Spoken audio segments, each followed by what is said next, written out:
Good day, dear participants, and welcome to the epidemiology session. It is a great pleasure to be chairing this session with Kim van der Waal.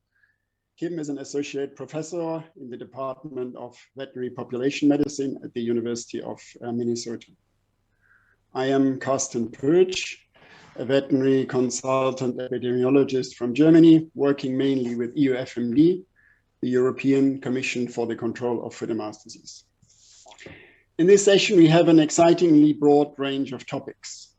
Please allow me to focus on some of the subjects. Among today's talk, we have one on modeling. Last International FMD Conference, the EUFMD open session in December 2020, a lot was said about modeling. It's of great use to support decision-making. However,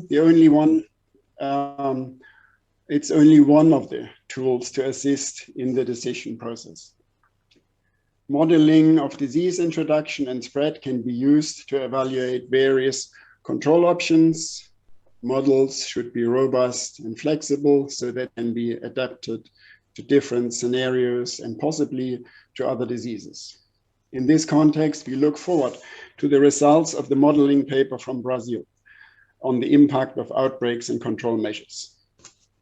Field studies are also an important way to guide decision-making.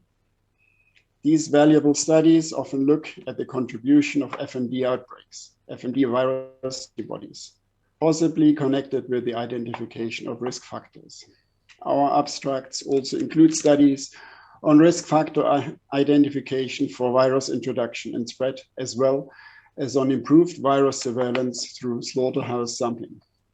This brings me to another important point, the sharing of data and information on FMD risks and those of other diseases. Surveillance activities of the veterinary services in endemic countries generate a lot of data.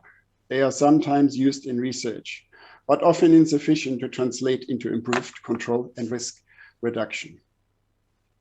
At EUFMD, where we see ourselves as a risk information provider, we have established agreements between countries to regularly report data and information on FMD, vaccination, outbreaks, and surveillance. For instance, real-time outbreak information under this agreement helps neighboring countries to boost their awareness and adjust vaccination campaigns. This is a useful and practical application. A very exciting initiative on this subject will be presented by Nick Knowles. The Purbright Institute is currently creating and releasing an open source FMD sequence database.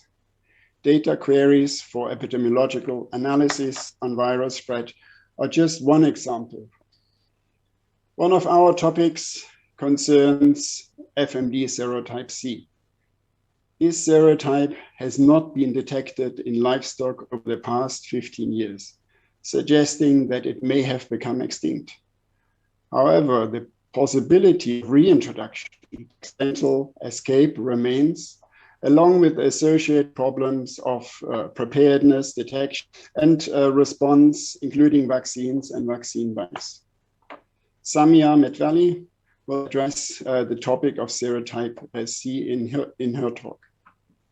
So we look forward to a really good mix of papers that can hopefully assist national and international decision makers to better control FMD in the future.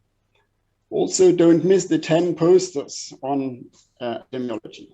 But first, we will hear from our invited speaker, Livio Heath, about FMD transmission at the wild livestock interface.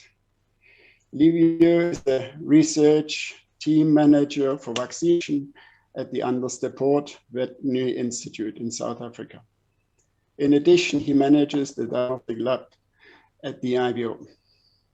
The title of his talk is An Overview of Recent FMD Outbreaks in South Africa. Dr. Heath, please, the floor is yours.